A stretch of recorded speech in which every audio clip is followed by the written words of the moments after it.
शांति देवी की खुशी का कोई ठिकाना ही नहीं था। आज दौड़ दौड़ कर शादी का सारा इंतजाम देख रही है।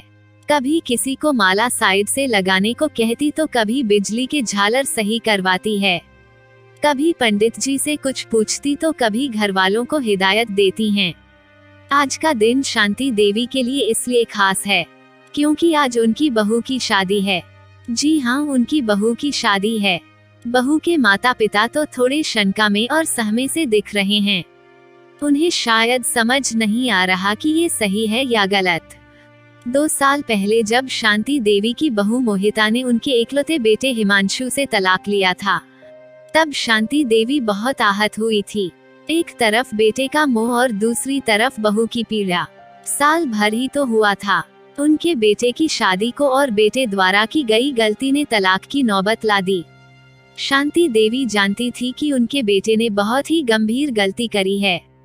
शांति देवी ने जब अपने बेटे हिमांशु की शादी मोहिते से तय करी थी, तब हिमांशु ने अपनी कायरता की वजह से शांति देवी को ये नहीं बताया था कि वह मुंबई में एक लड़की के साथ रहता है, लिव इन में। मुश्किलें इस वजह से और भी बढ़ी कि उसने मोहिते से शादी के बाद भी उस लड़की के साथ रहना नहीं छोड़ा। ये बात शायद शांति देवी को कभी पता ही चलती अगर उस दिन मोहिता बिना बताए मुंबई ना गई होती हिमांशु के पास। तलाक के बाद शांति देवी का बेटा फिर कभी घर नहीं आया, किंतु शांति देवी अपनी बहू मोहिता की पीड़ा को देखकर आत्मग्लानि से घुली जा रही थी। वैसे तो मोहिता ने उन्हें कभी कुछ नहीं कहा, पर शांति देवी उसकी पीड़ा के लिए खुद को कसूरवार मानती थी। तलाक के बाद मोहिता शांति देवी के पास ही रुक गई थी। शांति देवी कानपुर में अकेले रहती थी। मोहिता ने कभी नहीं कहा कि वो माया के जाना चाहती है, या तो वह शांति देवी को अकेले नहीं छोड़ना चाहती थी, या फिर शायद उसे अपने माता पिता से इस बात की शिकायत थी कि उन्होंने हिमांशु के बारे में अच्छे से पड़ताल नहीं करी थी। सिर्फ कानपुर वाले चाचा के कहने पर ही रिश्ता तय कर दिया था। तलाक के बाद तो कुछ दिन ऐसे ही निकल गए। शांति देवी और मोहिता दोनों ही अपनी अपनी तकलीफ में धीरे धीरे घुलते जा रहे थे। शांति देवी ने मोहिता को पीड़ा में घुलते देख खुद को संभाला और सोचा, अब ऐसे नहीं चलेगा, मेरा क्या कुछ दिनों की मेहमान हूँ। पर मोहिता, उसकी तो पूरी जिंदगी पड़ी है। उसके माता पिता के प्रयास को मोहिता सिरे से नकार देती है। ऐसे में अब मुझे ही कुछ सोचना होगा। शांति देवी अब मोहिता को साथ लेकर मार्केट मॉल जाने लगी। कभी साथ नई सिनेमा देखती तो कभी कीर्तन संध्या ले जाती। अब शांति देवी ने उसे नौकरी फिर से शुरू करने को प्रेरित किया।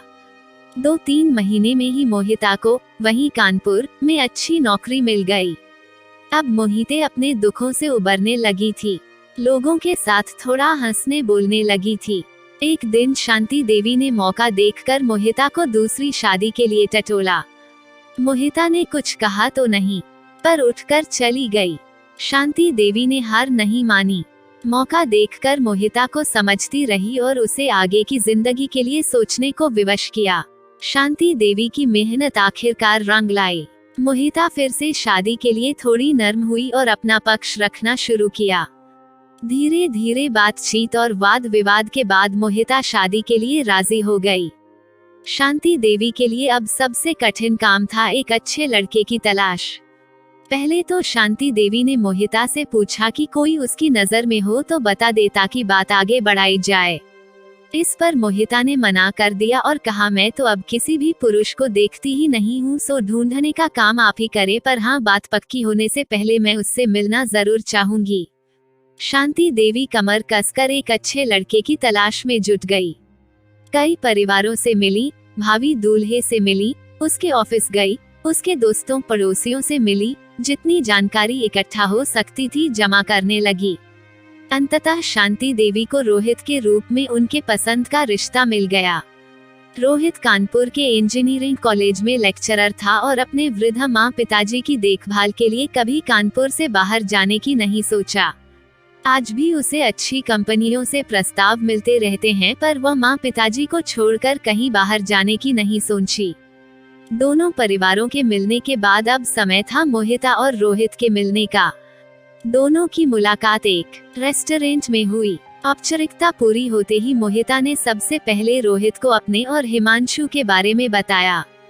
मोहिता इस नए रिश्ते को पूरी सच्चाई के साथ शुरू करना चाहती थी। इस पर रोहित ने कहा, माताजी ने मुझे इस बारे में सब कुछ विस्तार से बताया है और यह बताया है कि उनका बेटा हिमांशु तो उन्हें फोन भी नहीं करता, मिलना तो दूर की बात है। आप हिमांशु से अलग होने पर भी माताजी के साथ ही रहती है और माताजी आपको अपना मजबूर सहारा मानती हैं। मैं मेरे माता पिता के साथ रहता हूं और आगे भी उनके ही साथ रहूंगा। आपको भी हमारे साथ रहने में कोई आपत्ति नहीं होनी चाहिए, रोहित ने मोहिता से पूछा। मोहिता ने कहा, बिल्कुल नहीं, बल्कि ये तो सौभाग्य है कि उनका आशीर्वाद बना है। दोनों ने एक दूसरे से जुड़ी बहुत से बातें साझा करी और अपने विचार रखा। मोहिता रोहित की सहमति के बाद शांति देवी ने सारी बात मोहिता के माता पिता को बताई और उनकी रजामंदी के बाद शादी की तारीख पक्की कर दी। जब मोहिता के हाथों में मेहंदी लग रही थी तब दो माँओं की आंखें नम थी और उनका रोम रोम आशीर्वाद दे रही थी कि उसके आगे की जिंदगी खुशियों से भारी हो। जितनी पीड़ा उसने आज तक सही है वे कभी पलट कर ना आए। रोहित के रूप में उसे ऐसा जीवन साथी मिले जो हर पल हर कदम उसके साथ रहे। दूसरी तरफ मोहिता की आंखें शांति देवी से हटी नहीं रही थीं। वो जहां जाती मोहिता की कृतज्ञ आंखें उन्हें निहार रही होती। शांति देवी ने सास होने की परिभाषा ही बदल दी थी। जो गलतियां उनके बेटे या उनसे हुई थी उन्हें सुधरते हुए शांति देवी को आत्मसंतोष की अनुभूति हो रही थी जो उनके चेहरे से साफ झलक रही थी। शांति देवी और मोहिता के रिश्ते को कोई नाम दे पाना बहुत मुश्किल है। कहते हैं माँ बच्चे के बीच नाल और नाड़ी का रिश्ता होता है जो एक दूसरे की धड़कनों को मीलों दूर से महसूस कर लेता है, वैसे ही यहाँ दर्द पीड़ा का अनूठा रिश्ता है जिसके अद्भुत तार दोनों स्त्रियों के हृदय से जुड़े हैं। शादी में शामिल मेहमान इस खास रिश्ते तो देख भावी विभोर हुए जा रहे थे।